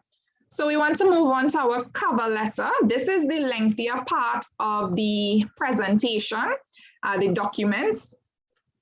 So to cover them, we will move on quickly to the cover letter. So your cover letter goes a little bit beyond your resume. It is not a duplication of what is on your resume. So you are not going to go back and repeat what is on the resume. The cover letter is more an opportunity to talk about who you are as an individual and what you have to offer this organization. Okay, so you must really think carefully about who you are professionally. How would you describe yourself? How would you communicate that to others? This is not an essay about where you were born and how you would have grown, etc., but it's professional. So what are some of the ways in which you would describe yourself to an employer? You have to begin thinking about that. Again, your English language, grammar, absolutely necessary. Avoid the abbreviations and the condensed text styles. Proofread and edit your cover letter before you use it. This is very, very important. And it is only 1 page. It's not an essay, like I said before. So it shouldn't be that difficult. The trouble is that we usually don't know how to describe ourselves in a professional manner. And to do this, what you want to do is focus on the employability skills. So when we say, now you've acquired skills in academics, some of us in skill training, some of us in various careers through work experience. But when we talk about employability skills, we are talking about your soft skills, like your communication. Are you a good communicator? Do you have good leadership qualities? That's another one. Are you a team player? Also another one. Do you have good organization skills? Do you take initiative? That is also another employability skill that employers are looking for, okay? Take initiative, being able to lead, being able to be a part of a team, good communication, even confidentiality, okay? And some vacancy ads, you will see that they ask for some of these things. They will indicate that it's important that the person is confidential, that the person has strong communication ability, and things like that. So these are some of the things. You can Google this. We also have a presentation on employability skills. So it's something that maybe your guidance officers can come back to later on. But you can go to Google and check out some of the other employability skills. These are quite important to employers, and you can include these. Some of them you are probably a natural at already, and some of them you can work on over time. But these are what can be included in your cover letter. All right, so it's not typed front and back. Remember your font and the styles, no fancy borders again, no colors are necessary, strictly professional document. And this is a sample of what it should look like. Of course, you can neaten it up in terms of your alignment and things like that. So you begin with your contact information at the top, your name, address, telephone number, you have the date, and then you have the employer's contact information. Try as much as is possible to get their name, maybe their title, the company address, and so forth. If you are looking at a vacancy ad, most likely they will give you all of the information to include, okay? You have your salutation, dear sir, madam, Mr., miss, etc. And you open with your first paragraph. Again, we always get cover letters that say, I am hereby applying for a position suitable to my qualifications. And that is a thing of the past. You want to tell the employer exactly what you are applying for, especially if you are responding to a vacancy ad. You know the position that you're applying for. So include that in your first paragraph. It narrows it down for the employers. They are able to shortlist quite quickly when they can figure out where or what you are applying for. All right, so first paragraph, who you are and what you are applying for. Your middle paragraph, which is a bit lengthier, will describe who you are. You are a team player, you enjoy accounting, or it might be teaching, you enjoy working with others, you have leadership qualities. This is where you get to describe yourself and really sell yourself to the employer, telling them why you are the best candidate for the position. And your final paragraph is really wrapping it up. It's going to close by thanking the employer for considering you. You can let them know that you are available for an interview at their earliest convenience, and you're going to restate how you can be reached. Okay, so you're going to indicate I can be reached at, you give your telephone number or your email address again, and you close. Your complimentary close, of course, respectfully yours. If your document is printed, you have a handwritten signature, and if it is typed or soft copy rather, your typed signature will suffice. So the cover letter is not that tricky, it's not that long. And the National Training Agency, we have 4 brochures, I believe, for the resume writing, the cover letter writing. We have one for choosing your career and also preparing for the interview. So those things can be sent to your guidance officers to share with you as well. And you can also access the templates that we would have just gone through. So I want to move on to your dress code. So after you would have prepared your documents, sent them into the organization, even tertiary education institutions, not just the world of work. So some of you are applying to universities, and some faculties will require you to have an interview.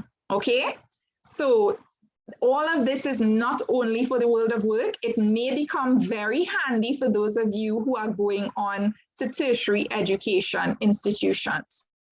So your dress code, that's the second aspect, is quite important. Before you have the opportunity to speak, your attire will also introduce you. You do not have to wait until you get the interview. Don't wait until you get the call to start preparing for the next day. Decide on your attire beforehand, make sure everything fits, make sure it's laundered, ironed, and just waiting, okay? So you prepare ahead of time. Remember that your hairstyle, your jewelry, your makeup, all of these things become a part of your attire. So it's not only what you wear. And the success of your interview may very well depend on your dress code. So that's just how important it is. So this is just a visual of some of the things that you want to be mindful of. Okay, so you choose your jewelry in moderation. Let me start at the top here. Your hair should be away from your face. Think about if you are going to take your ID card picture, passport picture, they ask you to have your hair away from your face so that your entire face is visible. And the same applies for your interview. You want to make sure that your jewelry is in moderation. Okay, nothing that is too large or distracting, and you know we have that type of jewelry out there. Okay, so be mindful of that. When it comes to your outfit, so we see the young lady in that nice navy blue skirt suit. That is actually a good option. Some of us may choose to go with pants, and that is okay. Just remember that you want to be comfortable, you want it to be breathable. Do not wear anything that is too tight or fitted that is going to restrict your oxygen flow and make you uncomfortable. Okay, so you can use the jacket and the skirt or a pantsuit, that's fine. If you are wearing a skirt suit, remember your stockings, ladies. If you also should wear shoes that match your outfit, and remember they should be closed toe heels. All right, most organizations have a policy about this, so ensure that they are closed toe. You do not want to use colors that are too bright or patterns that are too distracting. Okay, so we recommend that you go with the navy blue, the black, the charcoal, dark colors. That is for your own safety, and also that won't be distracting to anyone else. You do not want to appear too casual, so you are not going with the capri or anything that looks like it is more set for the mall. Okay, so these are some of the things that you want to remember depending on the type of career that you are going or the type of organization that you are going to. There are other things, for example, nails. Okay, this is something that's quite popular. We have all these different types of nails and lengths and all these things, pretty colors and what have you. However, let's say you are going into restaurant management or even the culinary arts, culinary skill sector. The nails would be one, a distraction, and also unsanitary as well, right? So you have to think carefully about the career, the organization that you are stepping into, and dress accordingly as well. So moving on, the gentlemen, okay? These are some of the do's and don'ts for you, and I will start at the top again because this is where the young men usually have questions. Miss, do I have to cut my hair? And really and truly, the answer depends on the organization. So I usually give them the example. If you are thinking about the police service, fire services, Army, Air Guard, Coast Guard, any of those, the national security services, the rules are you have to your hair, you have to be clean shaven, neatly groomed, etc. Okay, so think again carefully about the career that you want for yourself, and this is actually going to inform a lot of the do's and don'ts. Okay, So we recommend no earrings, young men. Yes, some of you may have the piercings, but for the interview, that first interview, we want to recommend that you remove the earrings or any other piercings that you may have. While you may not have the jacket to go with the dress pants, ensure that you are wearing a long-sleeved shirt with a tie and your dress pants. So you don't necessarily have to use the jacket, but your dress shirt, long sleeve, your tie, and your dress pants, they are absolutely necessary, okay? And of course, your dark shoes that are going to match. No Timbs, no sneakers, no Nikes, no sandals, slippers, dress shoes. Okay, young men? So some of the don'ts, your facial hair, even if you are not going into an organization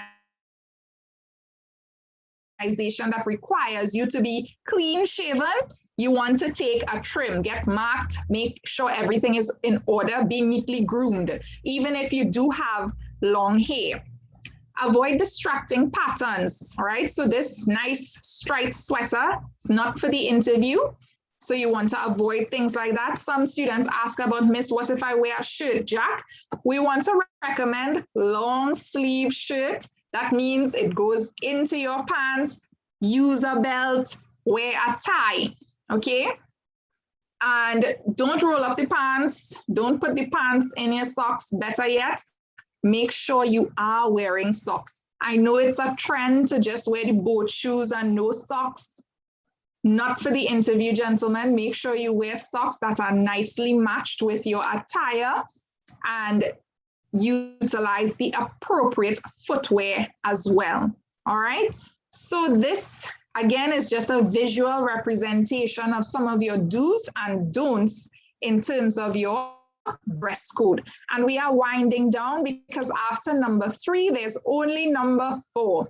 And number 3 is all about your non-verbal communication. So we are moving in somewhat of an order here. We had your documents that go in first before the employer ever gets to see you. Then you have your dress code, which will speak for you before you even say a word. And now you have your nonverbal communication, which can also say a lot before you even get 2 words in. So nonverbal communication is the transfer of information through the use of your body language. Sometimes we are not aware of what our body language is saying. So for example, our eye contact. Yes, you may be nervous, especially if it's your first interview, but you want to make eye contact. It lets the interviewers know that you are engaged, you are paying attention. At no point in time do you ever just want to look down at your lap or maybe up at the ceiling, okay? They are going to wonder, you know, what's going on? Is this person listening? All right. So you want to make eye contact. And when I say eye contact, it's not a staring match. There is no need to stare at anyone. Okay. But intermittently, you make eye contact. You may nod to show that you understand. Facial expression. Some of us have no control over these facial expressions. Practice, practice, practice. Keep a pleasant demeanor, okay? Your nervous behaviors and habits, some of us do a lot of weird things when we are nervous, all right? Keep that in check. You want to check what your nervous behaviors are and practice, all right? So you might end up playing with your hair, all right? Some of us bite our nails and things like that. You want to practice those things out of your system before your interview. Your gestures. You are asked a question and before you answer, you just shake your shoulder to indicate, I don't know. You want to be careful with those things. Young ladies, more than the young men, we tend to stoop. We roll our eyes. Those things you have to be careful with. Usually the handshake was very important. However, in the age of COVID-19, we are no longer shaking hands. Okay, so it might be an elbow. If it is presented to you, but you don't have to worry about the handshake so much at this point in time. Remember, your posture is also important. So when you take your seat, you should sit up, your head should be forward, shoulders back. You should appear confident and relaxed with those shoulders up and forward. All right. You don't want to slouch. You don't want to use the back of your chair as a headrest. You don't want to appear tired or lazy or anything like that. Okay. So the posture is important. It will represent how alert and engaged you are in this process. And for some of us, our gait and our stride, okay? So I would say generally the young men, the hop and the bounce and the little curl that you have going on, you want to be careful with that because some people make assumptions about who you are without ever interacting with you or knowing you, okay? Remember that your interview begins the moment you enter the compound. So how you interact with the security guard when they say don't park there or pass through this door, okay? You have to remember all of this is a part of your interview. How you speak to the secretary, how you greet that person, important as well. So before you have the opportunity to speak, your nonverbal communication is going to say plenty about who you are. And there are interviews where persons are placed there simply to observe all that you do. So remember, nonverbal communication is important to your interview process. And finally, we want to move on to so just before we go there, you see this is a visual representation of some of the nonverbal things or cues that we use without even knowing it sometimes. Some young men, we put our hands in our pocket, okay? Some of us constantly look at our watch or we look at the clock on the wall all the time. It might be a nervous habit, but it shows some level of impatience that, you know, you're ready to leave or you don't want to be there. So you have to be mindful of those things. Young ladies often place their hands on their waist, on their hips. You don't want to, you have to remember, those things can indicate that you are actually defensive, okay?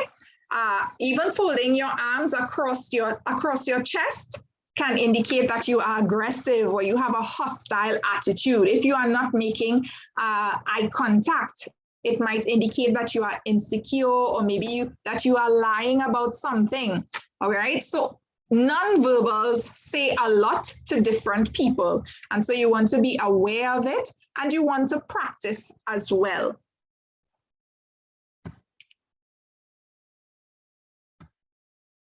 Okay, so this is our fourth point for the world of work, and this is your verbal communication.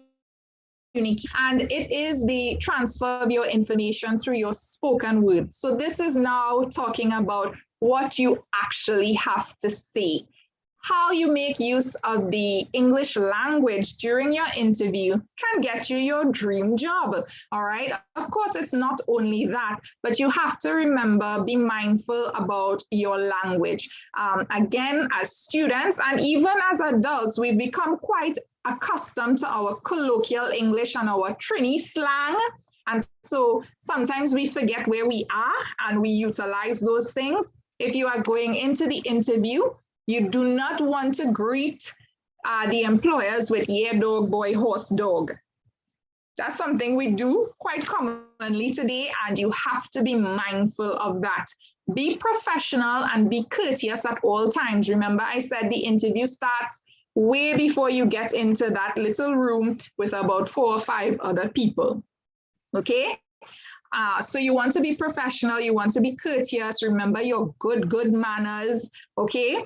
Refrain from using the slang and the colloquial English and practice again. You can also review a list of commonly asked questions. I can tell you 95% of the times, the first question is going to be, tell us a little bit about yourself. So the employer might say, hey, you know, nice to meet you. Can you tell us something about you? Tell us a little bit about who you are. even adults are stumped by this question, especially if you haven't given it any thought. All right, so just like I said, when we were preparing our cover letter, you have to think about how you are going to describe yourself in a professional manner, of course, to employers, all right? Which means we cannot always use Googled answers, okay? It has to be individual to who we are, all right? So think carefully about that. And of course, get acquainted with facts about the organization. Most organizations have some sort of online presence, so they may have a website, they may be on social media. Follow, like, share, all of those things so that you can get access to information about what they do, and more importantly, about the position that you are applying for. All right, so this is going to give you a little heads up when you go into your interview, knowing about the organization and about what they do. And of course, don't be afraid to ask your own questions as well. At some point, you will be given the opportunity to ask questions, and it is quite all right to do so. So you should prepare at least 3 questions. And if you don't know what your salary is, students, before you leave your interview, you want to make sure that you are aware, because you don't want to accept a position without knowing what it is. So if you do have to ask, don't make it your first question, all right? It's not all about the money, but make sure that you do ask that question, okay? So remember, all of these points about your communication, your verbal communication, they can also make or break your interview. So just to close us off, we want to leave you with a few bonus tips. Now that we are living with COVID-19 and there's a new normal around us, you have certain things that you want to be aware of and remember when you are going into the world of work, or even for those of us who are applying for universities, scholarships, etc. Your resume and your cover letter may be requested via email. I've seen some people had to send it via WhatsApp as well, okay? So it might be through some online portal. We have all the different websites, Caribbean Jobs, jobstt.com. They too, when you are applying through them, they will ask you to send all of your documents online. So it means that all of these things, resume, cover letter, and even your certificates need to be in a soft copy format. So if you have to scan and copy, send it in an email to yourself, make sure it's saved on your laptop, send it to your phone, all of those, have it everywhere that is easily accessible to you. Remember that your interview may also be done online, all right, just as we are doing this presentation this afternoon. However, everything that we have discussed in terms of your dress code, your preparation, all of the rules still apply. Get dressed, prepare yourself, and sit in front of your computer. Get familiar with the various platforms. So we are using Zoom this afternoon, but there are other platforms, Google Meet, Microsoft Teams, etc. Make sure you know a little bit about each of them so that you can navigate in the instance that you do have to use one of these platforms. If you are requested to meet in person, remember to adhere to all of the safety protocols, so you don't want to get in front of the building only to remember that you don't have a mask, okay? So remember your mask, remember sanitization, and as well practice your social distancing. Okay, so students, that is our presentation for this afternoon. And this is our contact information for the National Training Agency. Of course, our offices are closed at this time due to our latest restrictions, all right, to help keep everyone safe. So you may not get us on any of the numbers there, but you can find us on Facebook. Your guidance officers can give you email addresses for us the Jobs and Career Coach at the NTA. And so if you have any questions, also your resume and your cover letter can be sent to us. We will help you with the editing, proofreading process. So you can send everything via email and we assist you with all of that free of charge.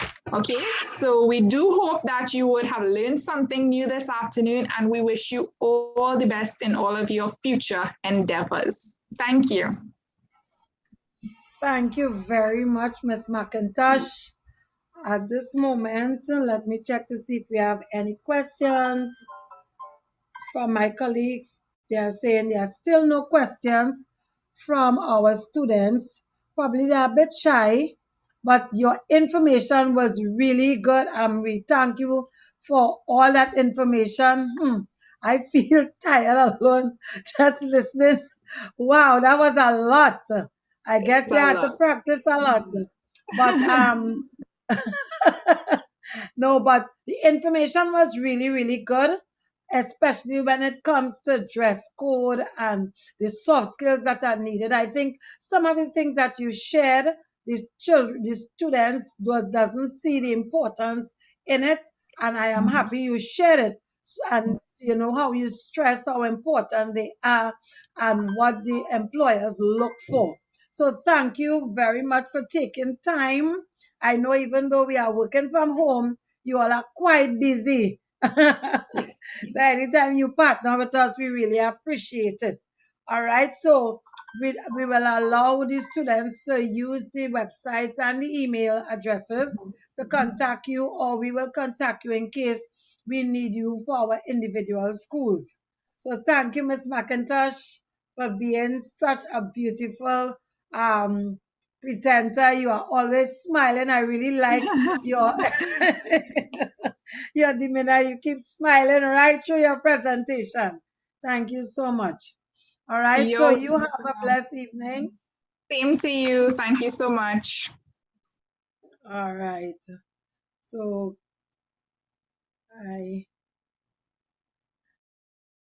evening, as we close off, we want to say that to the students, you have NTA, which is one of our leading presenters and organizations where we could get all the information on your resume and the different ways of your dress code and the different things that they offer. It's so much more than just that NTA offers. So we really are grateful to them for being on today with us.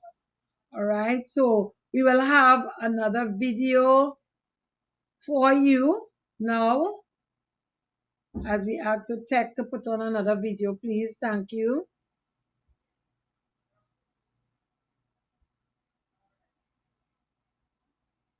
Sometimes you need to get knocked down before you can really figure out what your fight is and how you need to fight it.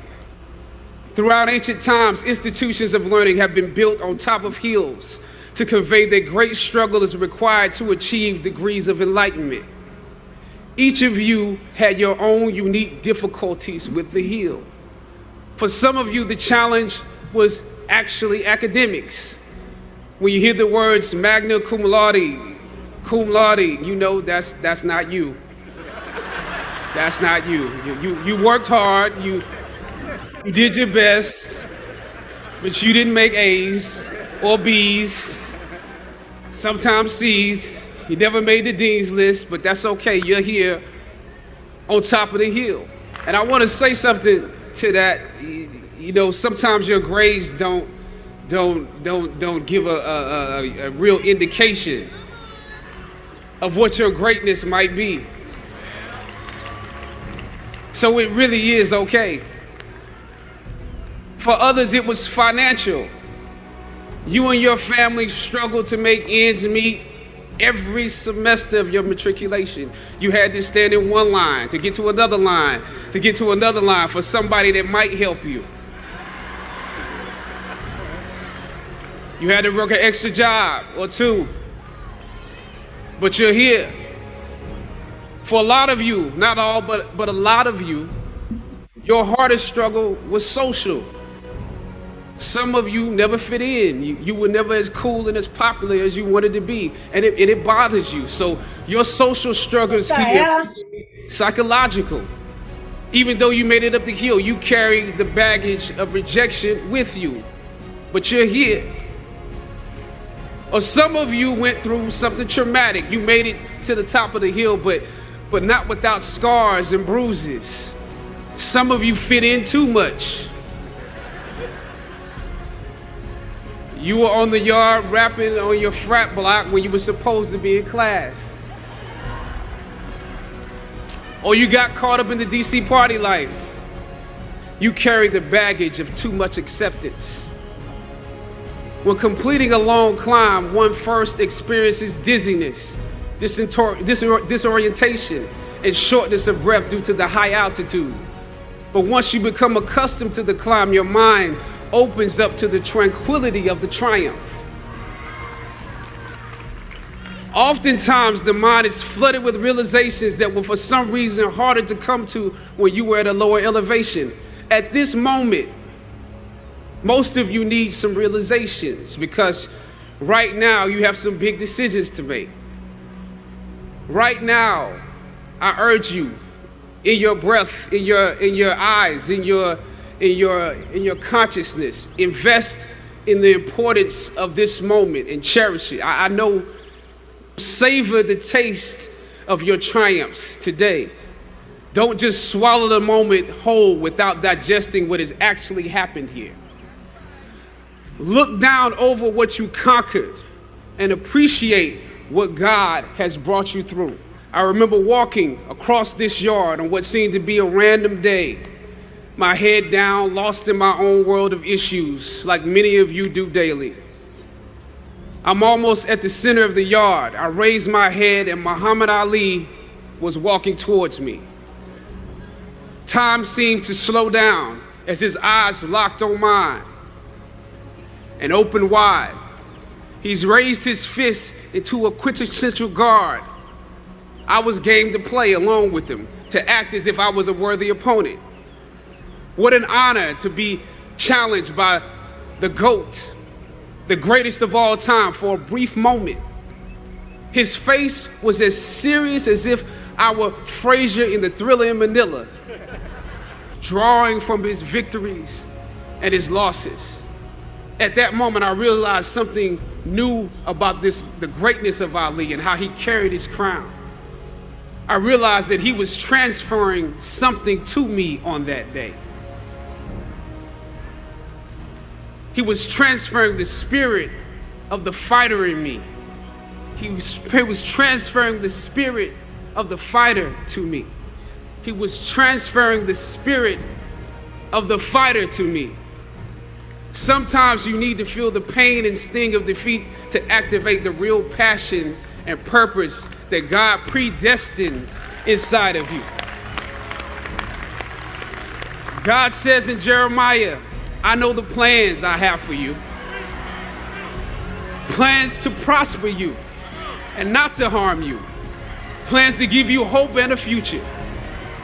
When you, this day, when you have reached the hilltop and you are deciding on next jobs, next steps, careers, further education, you would rather find purpose than a job or a career.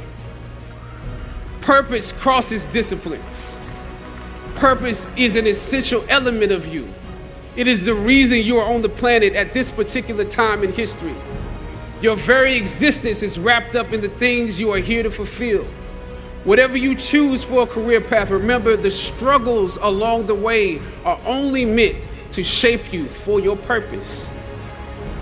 When I dare to challenge the system that would relegate us to victims and stereotypes with no clear historical backgrounds, no hopes or talents, when I questioned that method of portrayal, a different path opened up for me. The path to my destiny. When God has something for you, it doesn't matter who stands against it.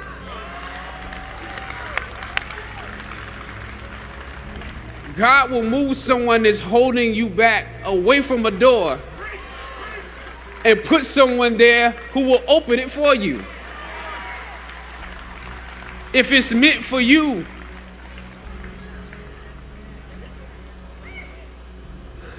I don't know what your future is, but if you're willing to take the harder way, the more complicated one, the one with more failures at first than successes, the one that has ultimately proven to have more meaning, more victory, more glory, then you will not regret it.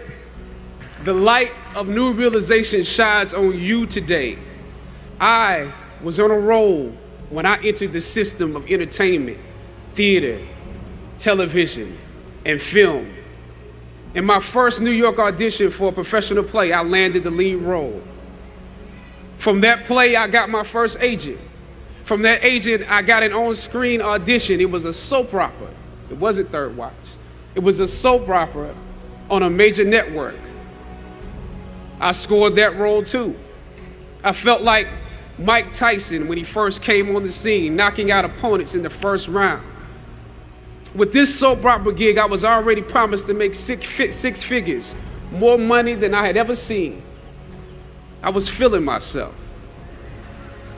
But once I got the first script, and with soap operas, you very often get the script the night before and you shoot the whole episode in one day with little to no time to prepare.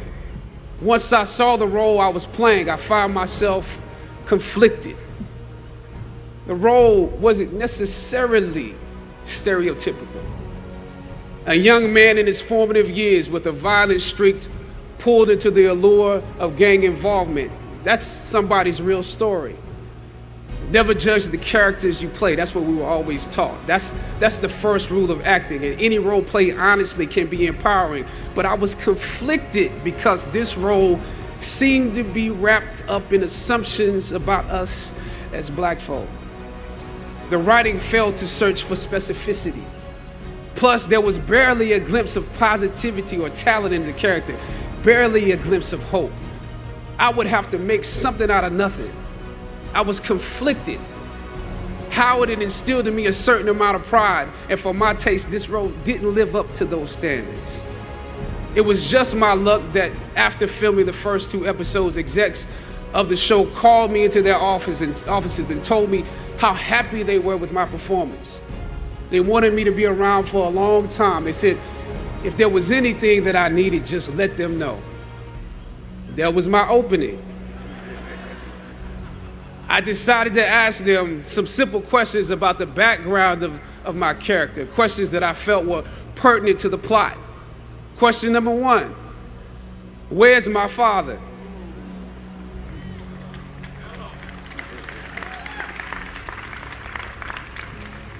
The exec answered, well, he left when you were younger. Of course. Okay. Question number 2. In this script, it alluded to my mother not being equipped to operate as a good parent.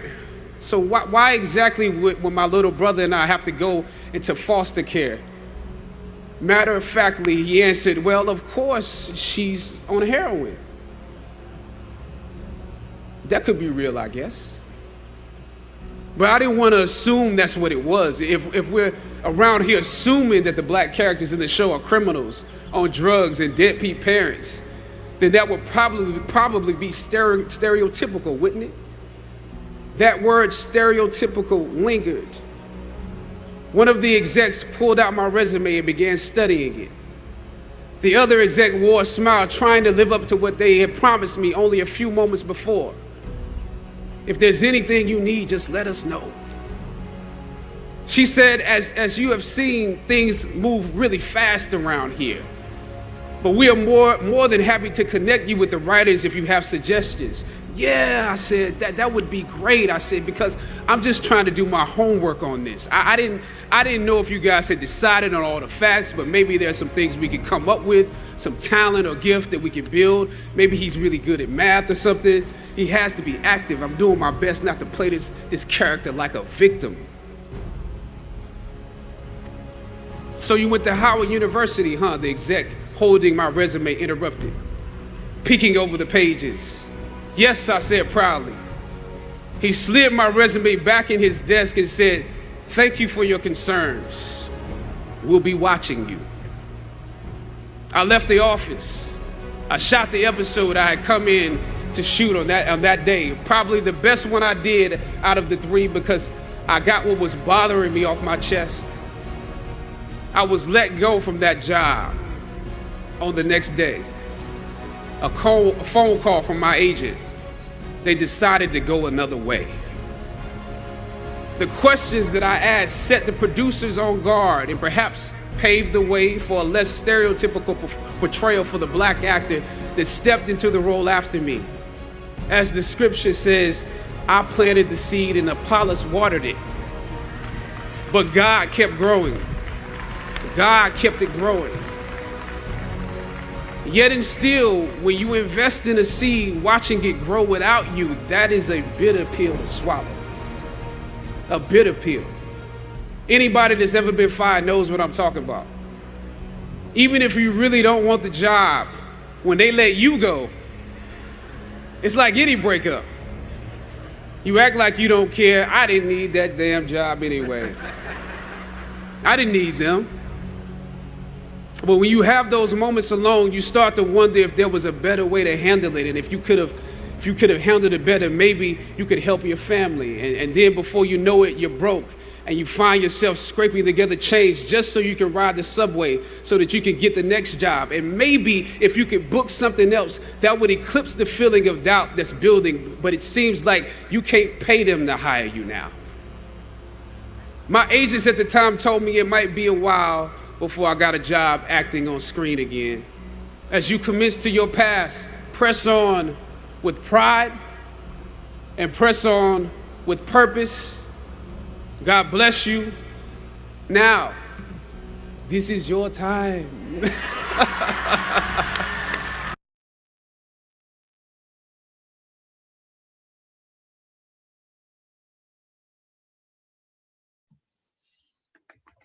Okay, thank you so much for that wonderful presentation.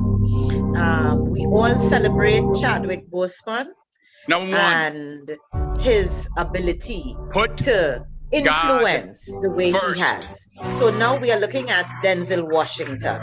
Put God first in everything you do. Everything that you think you see in me, everything that I've accomplished, everything that you think I have, and I have a few things, everything that I have is by the grace of God. Understand that. It's a gift.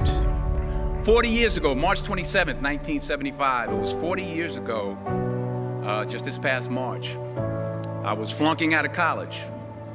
I had a 1.7 grade point average. I hope none of you can relate. I had a 1.7 grade point.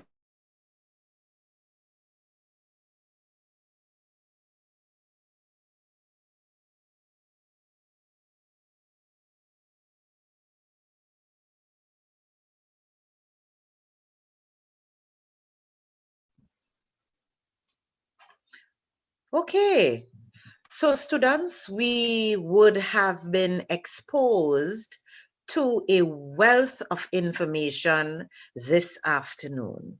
And I hope that it has ignited your passion to continue your career exploration. Tomorrow, we are going to have more presentations so that you would be able to continue to hit your targets as you set your goals. And it was a wonderful way to end the afternoon with that motivational speech from Chadwick Boseman.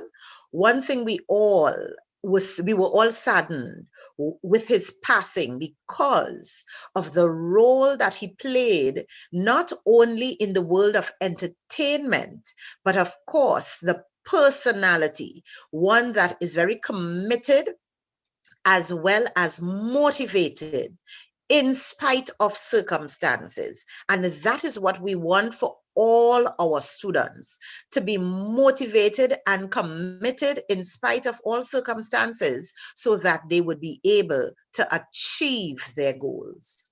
So we thank you all once again, and we thank all the presenters for sharing this afternoon with us. We also want to thank our tech team, RSC International, for spending the entire day with us in the background, managing all our technical support. So please be with us again tomorrow. We start at 10 a.m. And I want you to continue to have this motto in your head. As you dream it, believe it, and make it happen. Have a pleasant afternoon, and God bless.